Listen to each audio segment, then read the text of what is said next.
Hey guys, for this video we're going to take a quick look at a couple of DeWALT half-inch drive impact wrenches.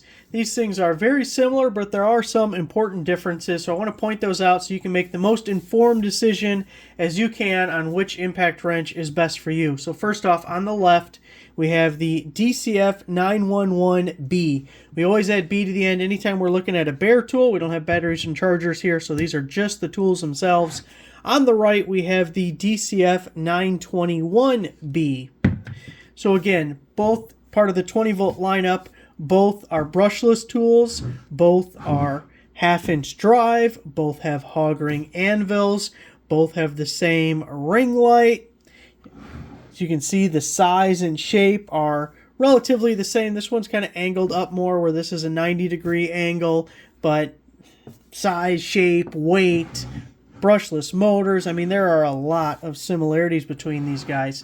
Now, for some of the stats, that is where things break up a little bit. So this guy on the right, the 21, is 300 foot-pounds fastening, 450 foot-pounds breakaway.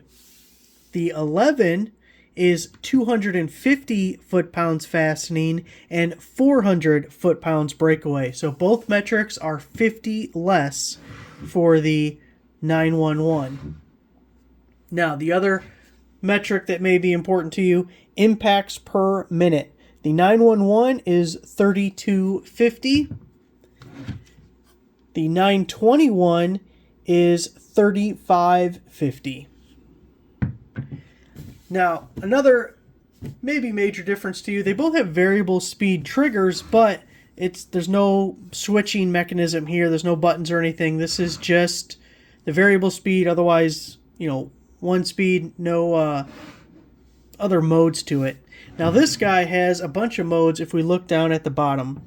On the right, you have a button for the light, and the light can be on low, high, or turn it off completely.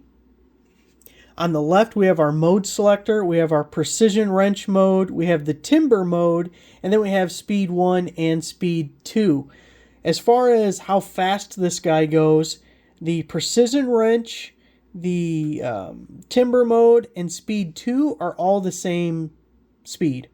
Number 1 is the only time it is restricted or it is slower than the others. Now, we'll get back to the precision wrench mode here in one second, but the timber mode, I actually don't know what that's... I mean, it's for driving a fastener into wood. Lag bolts, lag screws, things of that nature. It says, DeWALT says it screws in faster under this mode, but what is actually going on, I don't know, because it's rated as the same RPMs as the other three modes.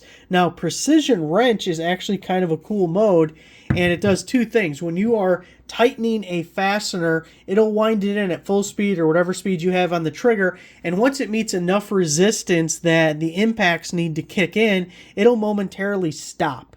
And that is so you don't accidentally break a bolt or whatever. So you run it in until it gets just to that amount of tightness, and it'll stop momentarily. That way, if that's all you wanted, you can let it go and get a regular ratchet out, maybe get a torque wrench out to do the final tightening. Okay, so it's just a way to lessen the chance that you break something, because that's really one of the most difficult things about getting used to using an impact wrench is you don't know how much power it is putting on a fastener. If you're tightening something with it, you don't know until you break it, and then that was too much. So, and then this works the same way in reverse. Once it breaks loose the fastener and it's freewheeling, it'll momentarily stop, because maybe you just wanted to loosen the bolt, you didn't want to take it all the way out. So as soon as it senses that resistance is gone, it'll momentarily stop to give you that chance to your reflexes to kick in and let go of the trigger. So those modes are kind of cool. The 300 or 250 for the foot-pounds of fastening, the 450 or 400, that's kind of a negligible difference really in the grand scheme of things. It's not a huge difference, but this is definitely an upgraded model, because otherwise you have all the same size and everything.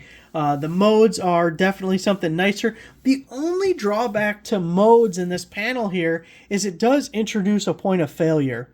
something could go wrong with the circuit board or whatever this is using. You know, you could break a button or just whatever. Something could fault here that, you know, takes out the whole tool, where this just doesn't have that extra mechanism. I mean, the only thing you have here is the forward and reverse lever and a trigger. That's it. You know, it's very basic.